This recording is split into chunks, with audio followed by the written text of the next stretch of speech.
2020 is one of the best years to invest.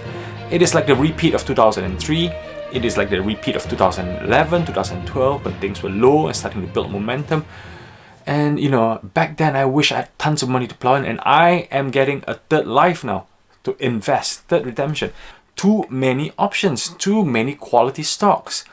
For me, my rules are fundamental. I've shared this before, many disagree. One of my very key rules is 3 stocks in your entire holdings of your portfolio. I don't care if it's 20 stocks, 100 stocks, 5,000 stocks you own. 3 key stocks should be at least 75% of your portfolio. 3 or 5, okay? But these 3 stocks that you pick are the ones that you keep buying and buying and buying on them. The ones that you focus on, the ones that you can sleep while you buy them. And when these 3 key stocks go up, you hit 2 out of 3, you will go up. But you want that 3 key stocks. It's no point buying 10 stocks, have them equal 10%, and 1 goes up great and 2 goes down. You're not gonna go anywhere, man. So there's one new competition coming in now, and I'm stuck here saying, do I need to kill one of this stock off to weight this up? It's my dilemma, but I started buying. I'm in position. And this stock is called Square. SQ, Square, yes. I'll put my hand up.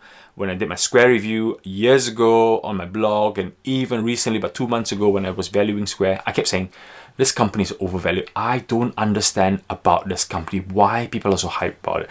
I'm not convinced. Jack Dorsey, Twitter owner as well, that he is a CEO. I'm not convinced. But today, after the earnings that came out, it just blew my mind. I've done my analysis again and again and again. I even missed lunch. My wife was calling me, it's lunchtime. I'm busy.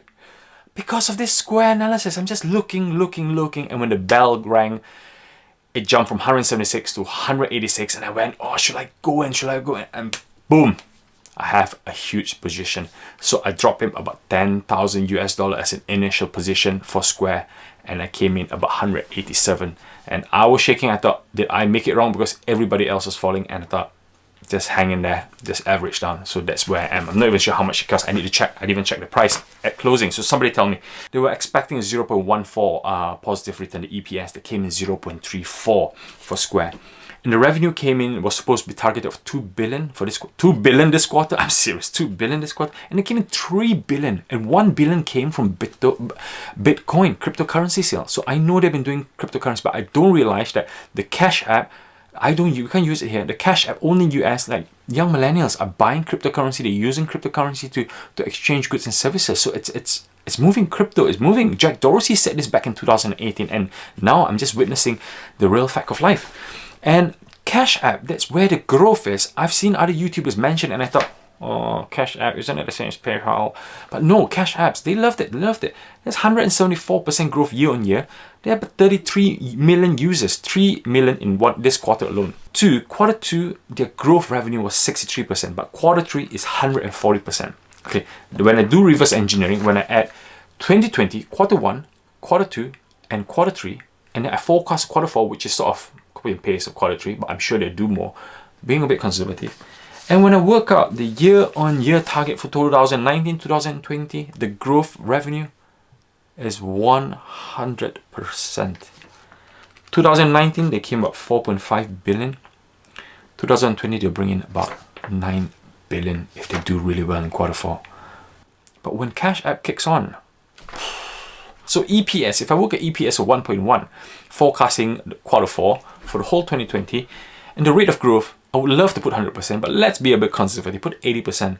The number came out a staggering $271. And I think the share price when I bought it was 187, 271. So that's about almost 90 bucks, 100 bucks still. But what if they actually value in 100% growth?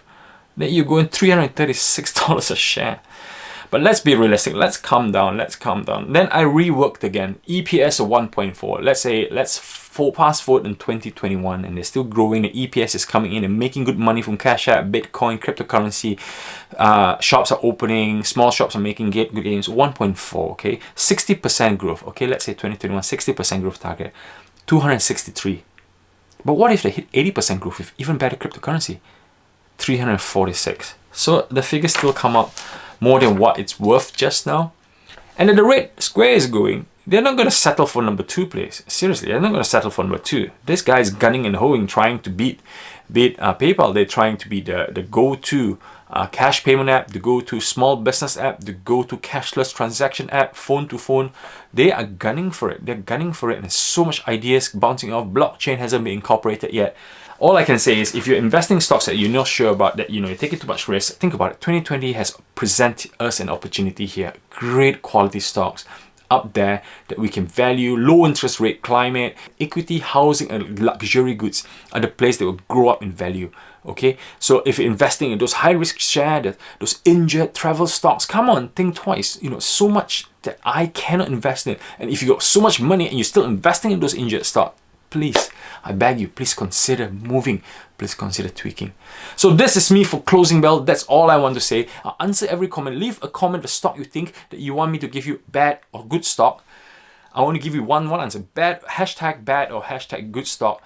And I will share my views with you. And hopefully I'll share with you more stuff over the weekend. I'm going to keep it surprises and exciting videos coming up next week as well. So I'm going to keep it cards close, and I'm sure, I promise to bring you guys value. I promise to bring information that will help you in your journey. And I'll see you soon, and I'm going to join my family.